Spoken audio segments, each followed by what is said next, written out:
Recording in progress.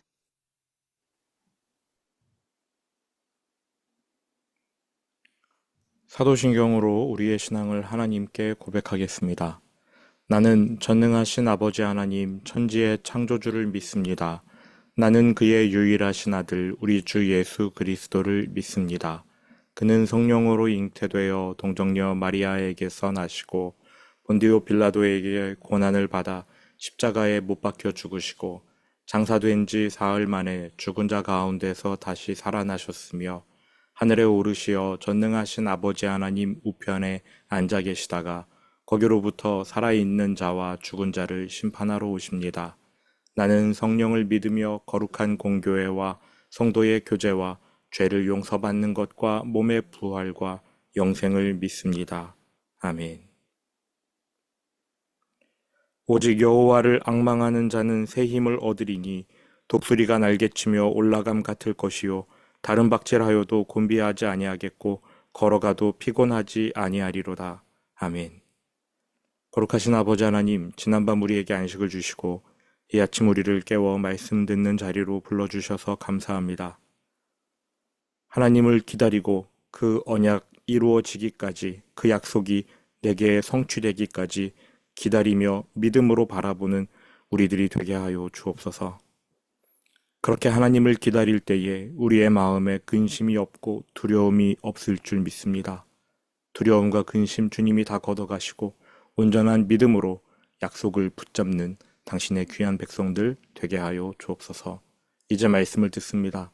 바르게 깨닫는 은혜 허락하여 주실 줄 믿으며 예수님 이름으로 기도합니다. 아멘. 오늘 본문 말씀은 다니엘 6장 5절부터 7절 그리고 26절, 27절입니다. 다니엘 6장 5절에서 7절, 26절, 27절. 먼저 5절에서 7절을 함께 봉독하겠습니다. 그들이 이르되 이 다니엘은 그 하나님의 율법에서 근거를 찾지 못하면 그를 고발할 수 없으리라 하고 이에 총리들과 고관들이 모여 왕에게 나아가서 그에게 말하되 다리오 왕이여 만수무강하옵소서. 나라의 모든 총리와 지사와 총독과 법관과 관원이 의논하고 왕에게 한 법률을 세우며 한 금령을 정하실 것을 구하나이다. 왕이여 그것은 곧 이제부터 30일 동안에 누구든지 왕 외에 어떠한 신에게나 사람에게 무엇을 구하면 사자굴에 던져넣기로 한 것이니이다. 26절 27절입니다. 내가 이제 조서를 내리노라. 내 나라 관할 아래에 있는 사람들은 다 다니엘의 하나님 앞에서 떨며 두려워할지니 그는 살아계시는 하나님이시요 영원히 변하지 않으실 이시며 그의 나라는 멸망하지 아니할 것이요 그의 권세는 무궁할 것이며 그는 구원도 하시며 건져내기도 하시며 하늘에서든지 땅에서든지 이적과 기사를 행하시는 이로서 다니엘을 구원하여 사자의 입에서 벗어나게 하셨음이라 하였더라. 아멘.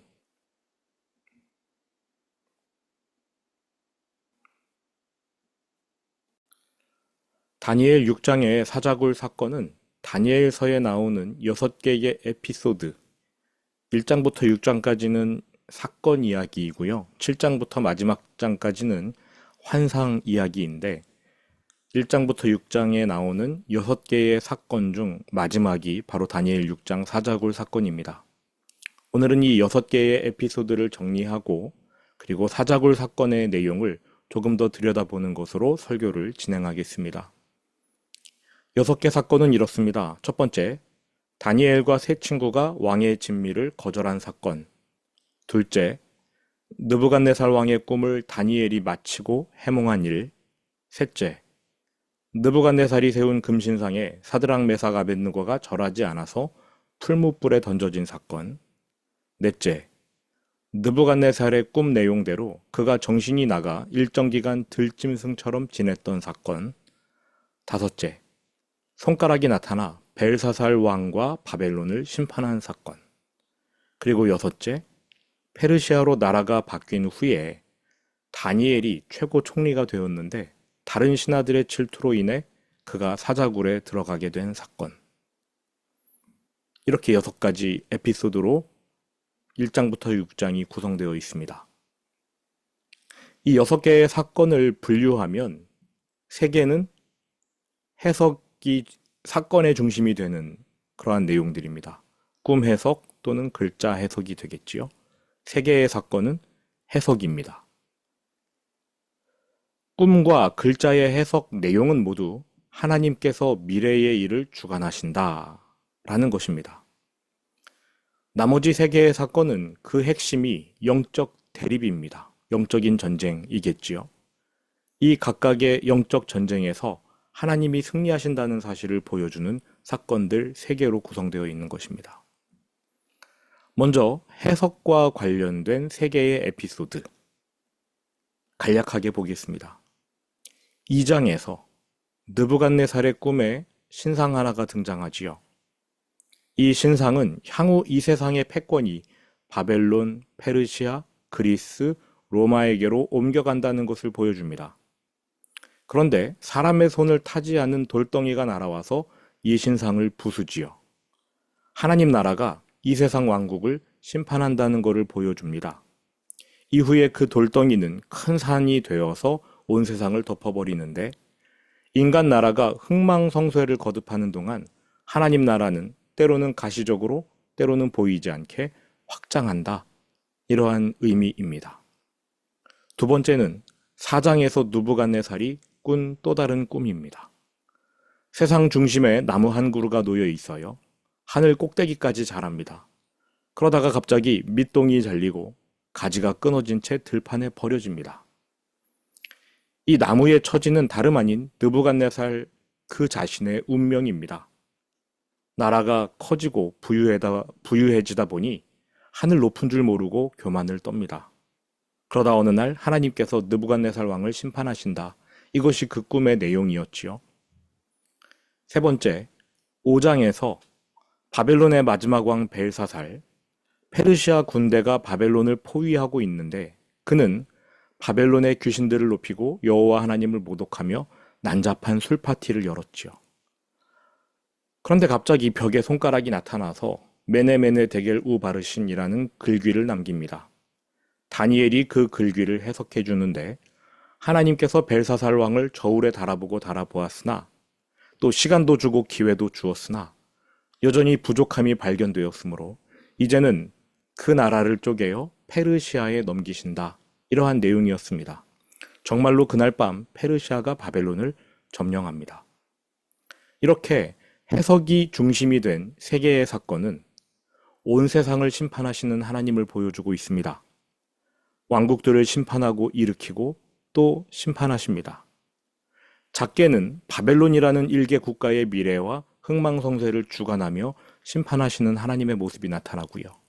더 작게는 느부갓네살과 벨사살이라는 개인의 미래, 인간의 생사화복을 하나님이 주관하고 심판하신다는 것을 보여주고 있습니다. 이처럼 이 세 개의 사건에서는 하나님이 온 세상의 나라들과 각 사람을 다스리고 심판하신다. 그러한 가운데 오직 하나님의 나라, 하나님의 통치만 영원하게 선다. 이것을 보여줍니다. 다니엘서의 커다란 주제이지요. 이제 나머지 세 개의 사건을 보겠습니다. 영적 대립과 갈등이 핵심인 사건들, 영적 전쟁이 그 중심에 놓여 있는 사건들을 이제 보겠습니다. 결론부터 말하면 이 세 개의 사건이 전달하는 메시지는 같습니다. 결국에는 하나님 편에 서는 사람들이 승리한다. 첫 번째 에피소드를 생각해 보시죠. 다니엘 1장이 시작되자마자 우리는 포로로 끌려온 주제에 감히 왕의 진미를 거절하는 다니엘과 세 친구를 만나게 됩니다. 이들은 비록 어리지만 자신이 바벨론에 왜 끌려왔는지 영적으로 깨달아요. 우리는 이스라엘의 죄악 때문에 그들의 대표자로서 끌려왔다. 그러므로 우리는 이스라엘을 대표하여 죄를 회개해야 한다. 하나님 앞에서 겸손한 태도를 보여야 한다. 이렇게 판단합니다. 회개하는 자가 어찌 왕의 진미를 덥석 받아먹으리요 하면서 이들은 고기와 포도주를 거절하고 채소와 물을 선택합니다. 하나님 앞에서 겸비한 모습을 갖추고 자신들의 회개가 진실하다는 것을 보여드리기 위해서였지요. 하지만 정반대편에 서 있던 사람들도 있었습니다.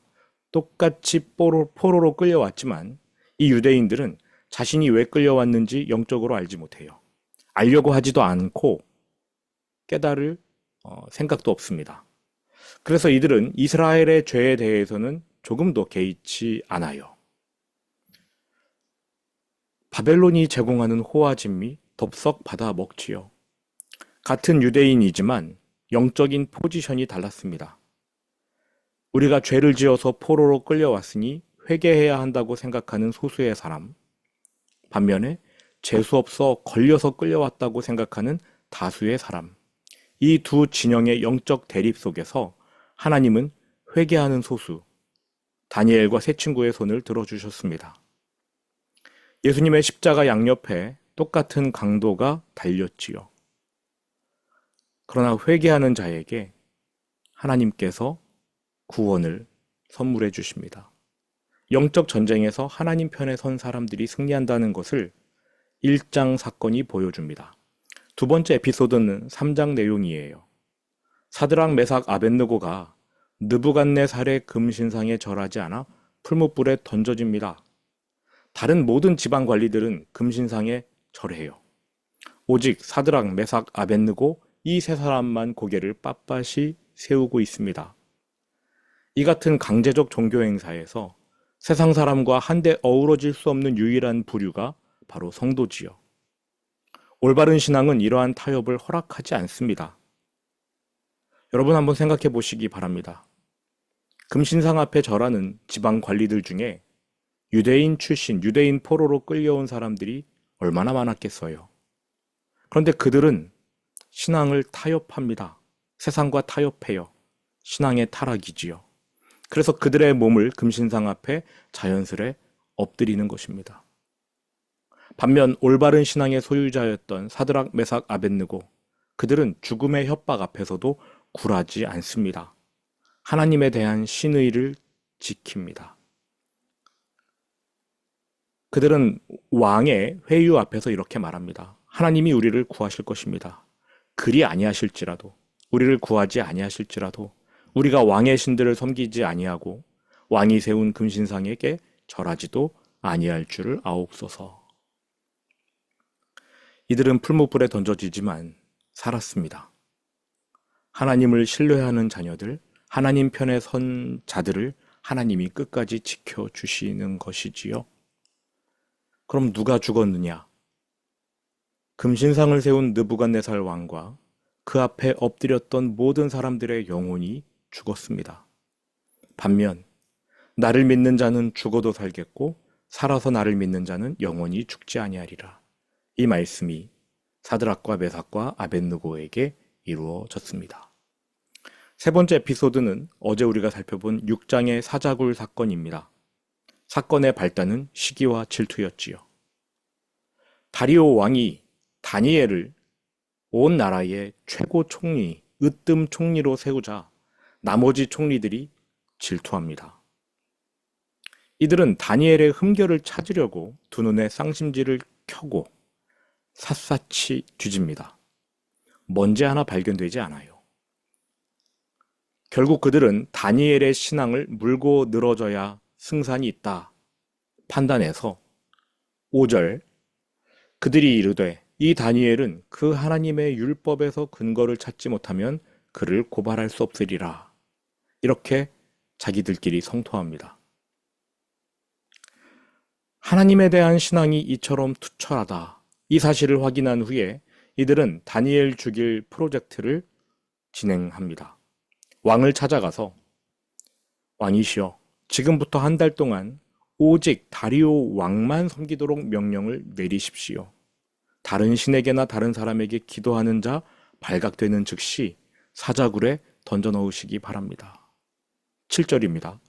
나라의 모든 총리와 지사와 총독과 법관과 관원이 의논하고 왕에게 한 법률을 세우며 한 금령을 정하실 것을 구하나이다.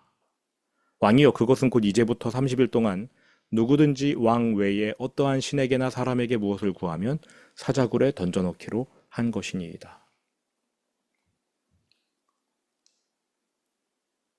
이 두 구절에서 뭔가를 보셨습니까? 두 개의 법이 나옵니다. 하나는 하나님의 율법, 다른 하나는 이 세상의 법률. 5절을 보십시오. 그들이 이르되 이 다니엘은 그 하나님의 율법에서 근거를 찾지 못하면 그를 고발할 수 없으리라. 하나님의 율법이 나오고요. 7절 나라의 모든 총리와 지사와 총독과 법관과 관원이 의논하고 왕에게 한 법률을 세우며 한 금령을 정하실 것을 구하나이다. 왕이 세우는 법, 이 세상 법이 나옵니다. 두 개의 법이 이제 충돌하게 되겠지요. 다니엘이 신앙을 지키기 위해 따르던 하나님의 율법, 그리고 다니엘의 신앙을 무너뜨리려는 세상의 법, 이 두 법이 충돌합니다. 다니엘이라는 사람의 인생 속에서 충돌해요. 세상 사람들, 다른 사람들에게는 이 법이 충돌하지 않습니다. 신앙을 가진 성도 안에서만 하나님의 법과 세상의 법이 부딪힙니다. 다시요. 이 법이 부딪혀서 우리를 힘들게 하는 것, 성도에게만 허락된 일입니다. 세상 사람들에게는 혹은 세상 잠에 빠진 성도들에게는 하나님의 법과 세상의 법이 충돌하지 않아요. 이 법이 충돌할 때, 두 개의 법이 충돌할 때 우리는 어느 쪽을 선택해야 하겠습니까? 다니엘은 포로로 끌려온 날부터 하루 3번 예루살렘을 향해 창을 열고 하나님께 기도해 왔습니다. 어제 설명드렸듯이 왜 하필 망한 예루살렘, 성전도 무너져서 없는 그 예루살렘을 향해 창을 열고 기도했는가? 솔로몬이 성전을 세운 후에 하나님께 드렸던 기도에 근거했기 때문입니다. 성전을 향해 창을 열고 기도하거든 하나님 돌보아 주십시오. 솔로몬이 수백 년 전에 그렇게 기도했는데 다니엘이 그 말씀을 알기에 예루살렘 성전을 향해 창을 열고 기도했던 겁니다. 다니엘이 드린 기도의 내용, 이스라엘 백성을 용서해 달라, 본토로 회복시켜 달라, 이러한 간구가 있었겠고요. 정확히 성경은 뭐라고 말하냐면 그가 감사 기도 드렸다라고 합니다. 자기 죽을 줄 알고도 감사하는 기도였대요. 세상 법과 하나님의 법이 내 안에서 충돌해서 나는 이제 하나님의 법을 선택하면 죽는다, 이 사실을 알지만 다니엘은 감사 기도했습니다. 감사는 과거에 일어난 일에 대해서만 내가 표현하는 신앙이 아니라 앞으로 일어날 일에 대해서도 표현하는 신앙, 그게 감사예요. 아직 일어나지 않았지만 나는 미리 감사할 수 있어요. 내게 믿음이 있기 때문에. 이게 감사지요. 신하들이 다니엘을 질투해서 이러한 법을 만들으라고 했기 때문에 다리오 왕은 그들에게 휘둘려서 금령을 내려버립니다. 나 외에 다른 신에게는 기도하지 말라. 이 법을 어기다가 발각되면 사자굴에 던져 넣겠다. 으름장 놓았습니다. 세상의 법이지요. 하나님 따르면 너는 피해를 봐. 하나님을 배신하면 너의 삶은 평안할 거야. 이게 세상의 법입니다. 죽음으로 신앙을 위협하지요.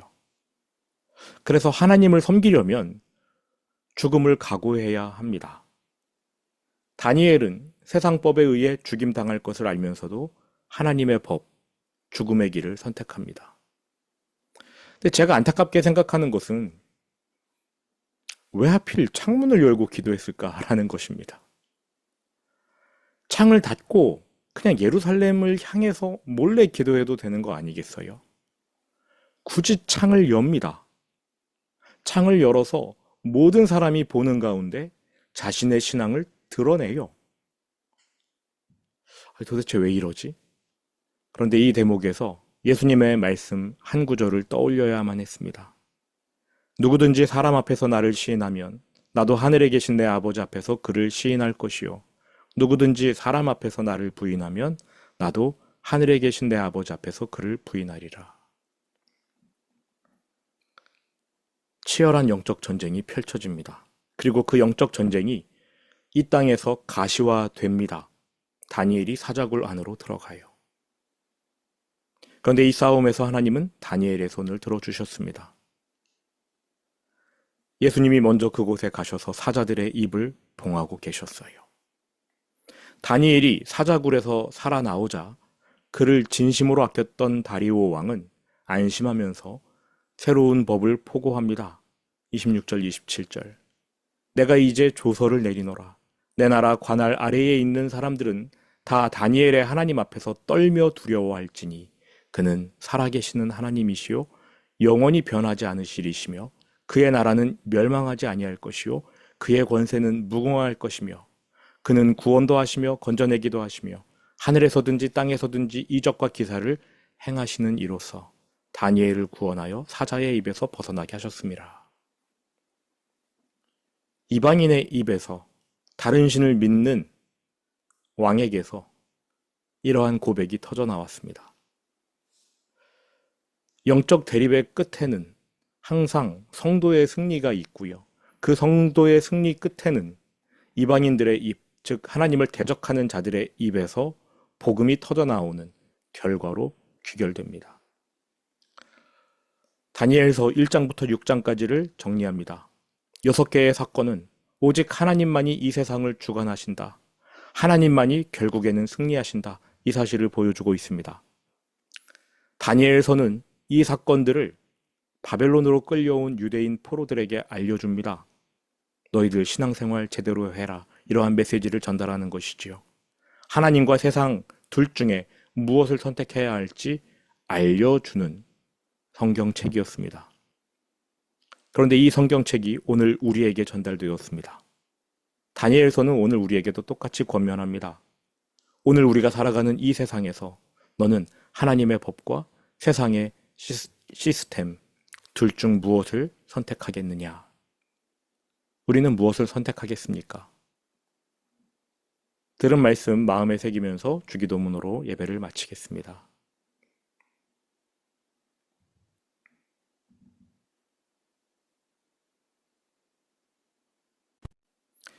하늘에 계신 우리 아버지, 아버지의 이름을 거룩하게 하시며 아버지의 나라가 오게 하시며 아버지의 뜻이 하늘에서와 같이 땅에서도 이루어지게 하소서. 오늘 우리에게 일용할 양식을 주시고 우리가 우리에게 잘못한 사람을 용서하여 준 것 같이 우리 죄를 용서하여 주시고 우리를 시험에 빠지지 않게 하시고 악에서 구하소서. 나라와 권능과 영광이 영원히 아버지의 것입니다. 아멘.